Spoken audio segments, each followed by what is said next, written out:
Hey everybody, welcome back to the channel. So this video is going to be one of those other things videos on the channel. Obviously we have the train layout. We do some work on my Ducati Monster. This is kind of like a third piece of the other things that I would post videos on this channel. And this is another hobby of mine. It's actually the longest hobby that I've had other than the trains, and that's woodworking. So this is, I'm in my wood shop that I have in my garage in our house. So I thought I'd make a video, kind of show my garage wood shop, how I have it set up. I've gotten a lot of inspiration off of other folks on YouTube to make a small space work. So let's check it out. So first thing, some stats and facts of my shop. It is in the third bay of my garage. Really fortunate when we found this house that it has 2 garage bays, and then the second bay actually goes back about 29 more feet. And so that's the area that the wood shop's in. The shop area itself, wall to wall, is 10 feet by about 20 feet. And then with the workbenches, I have about 5.5 feet of workspace in between. It's kind of like a galley style wood shop. And so I've changed the layout a few different times in the 4 years or so that we've been here. And this is the third wood shop that I've created. I got into woodworking when I was in middle school. I had my first tech ed class, loved it. My grandfather was a carpenter, had acquired some tools from him, started saving up money. Each summer as I was working, I would buy, some old Ryobi tool from Home Depot on the weekends, and then some pine, and just build birdhouses, things like that. And then so slowly acquired more tools. And then when my wife and I purchased our first house in Pennsylvania, which is the second house that we had owned, we had a basement. My dad was trying to get rid of all my old tools, so he's like, here, take them.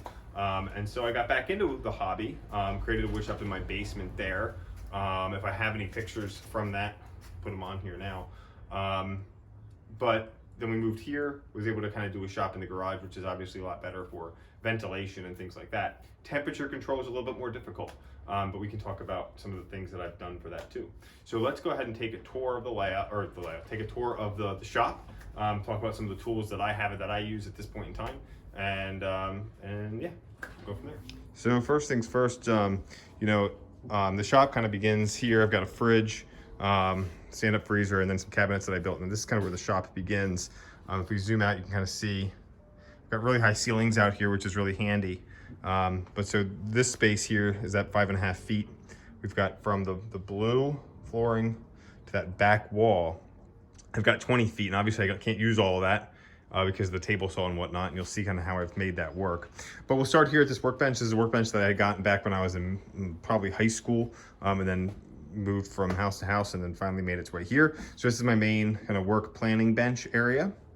Above that, we've got some cabinets that I was able to acquire from a house that was being renovated. They were getting rid of these, so I snagged these up, which is great to have because it keeps the dust kind of at bay.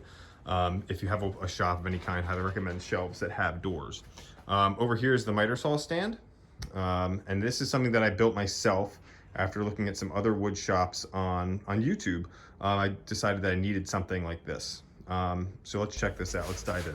All right, so this whole piece I built a while ago, and when I moved into this house, I didn't actually use a miter saw. I had my old Ryobi, which was one of the first tools that I bought when I was in middle school that I was still using, and I'm 32, so I had been using it for a long time.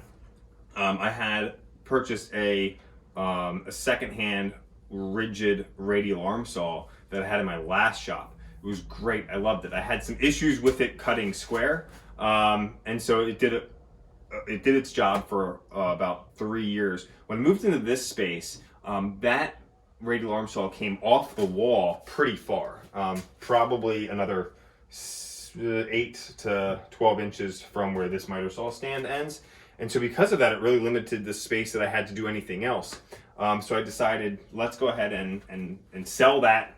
I'll move to a compound miter saw, and I actually did that the same time that I was finishing my basement, and I needed something that was going to do more square miter cuts, things like that. So I purchased this. This is the Dewalt. This is the DWS 780. I purchased this from Home Depot. It does a great job.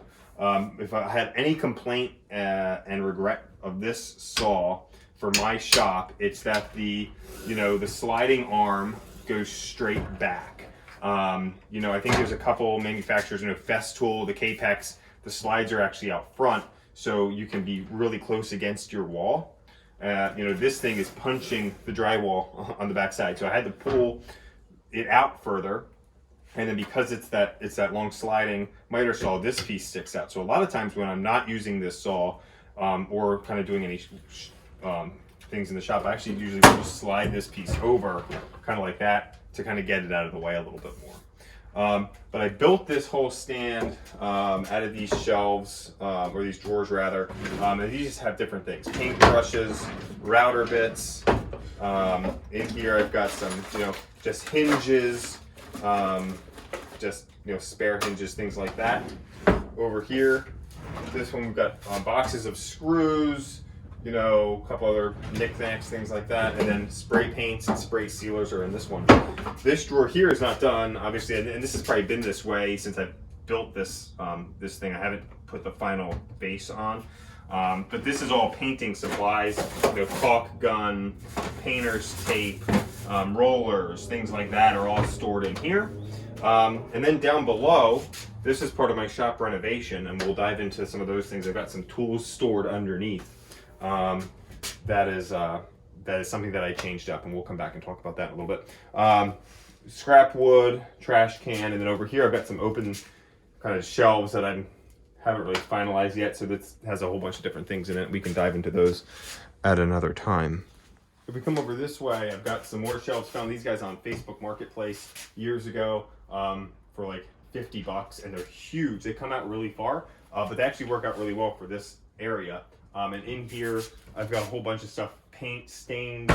Over here, I've got handheld routers, you know, biscuit joiner, the dado set for the table saw, some old rags and sandpaper and things like that. Over here, this is just another drawer. I've got some spare things in here, some Allen wrenches. I've got, you know, some hydraulics for whatever, you know, just spare parts that I've kind of acquired. You know, if I use one out of a 2-pack, stuff kind of goes in there. Over in this back corner, now this is, there's a loft here that was here when I moved in. So this is just a storage loft up top here. And I've got, you know, kind of come back a little bit, goes pretty high up. So I've got a bunch of paint over on this side, and then that's just storage for things from our house, which is great because it gets it up and out of the way. And then down under here, I've got some wood storage, some scrap wood storage there.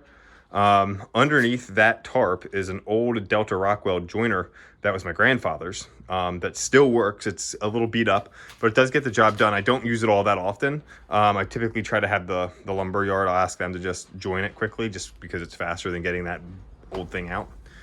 I've got the Dewalt, old Dewalt 12 or 13 inch planer, and then the rigid cast iron 10-inch table saw. And you can see that this thing is obviously facing a direction that makes it really hard to use. Whenever I do need to use this piece, you know, it's on wheels, I pull it out. I'll pull the flooring out a little bit so it's just on concrete, wheel it out, and then use the table saw. So these pieces here are kind of pushed back and stored in a stored area now, but those are really mobile. You know, the planer is on this base that I built, the casters that lock. So I'll pull that out, put it over in one of the garage bays, spin the table saw around, pull it out whenever I need to make long cuts.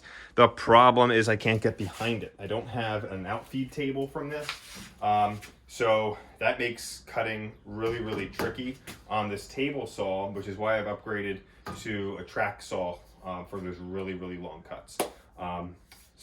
But this thing has moved with me. It is a monster. I have to re-square the blade, you know, moves and just age and things like that. It's shifted a little bit, so I got to tighten that up and get inside, and I haven't quite figured that out yet. Dust collection. We can talk about dust collection a little bit more later on. Over here, I've got the Laguna 1412 bandsaw. I had an old bandsaw from my grandfather, worked great for years. There was an old Delta Rockwell, probably from the 50s. It died on me a couple years ago, and so I decided, you know what, I need something a little bit bigger. So I bought this, and right now it's got the 3/4 inch resaw blade on it. It is a monster. This thing is great. I love it.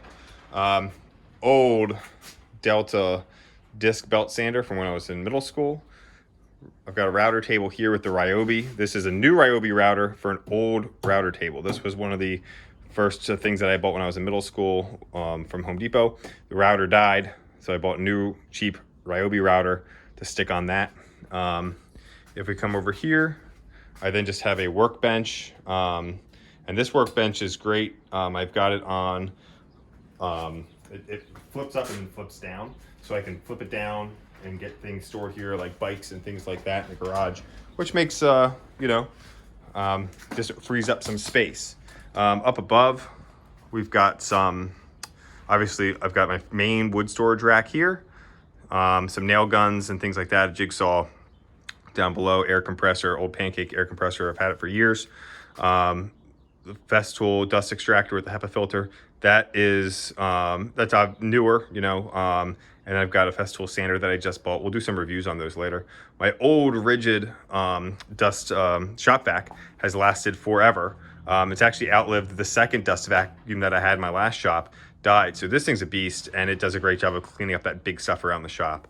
I've got the jet air filtration system up top, just that ambient air filter. If we come over this way, back above the miter saw stand, you know, screws, things like that. I've got another wood rack. This has more of your exotic woods, you know, purple heart, red heart, yellow heart. It's got walnut, maple, cherry. It's going to be more of my cutting boards, things like that. That stuff's up there. And then up on top of that, just things I don't use all that often. Boracore for barnwood, like an insecticide. I've got some of the Western Marine or West System epoxy resins and things like that up there for some outdoor projects that I work on. So that is a pretty good overview of the shop itself. You know, like I said, I have redesigned this shop a few times. I used to have a set bench here that had my drill press and scroll saw on it, and I wasn't using them all that often. And then I had, what did I have here? Oh, an oscillating spindle sander was here. And I wasn't using them all that often, so I thought, you know, I gotta get them out of the way, readjust a little bit to make some more space in the garage. So what I did was I built some shelves down below, and I was able to get them out of the way. So down here, we move this barnwood. I've got this drawer that comes out, and I've got spindle sander, scroll saw here, and I have them mounted onto plywood. So you'll see that there. So what I can do is pull that out, I can stick it on this new workbench, and then clamp them down when I'm using them, which is great.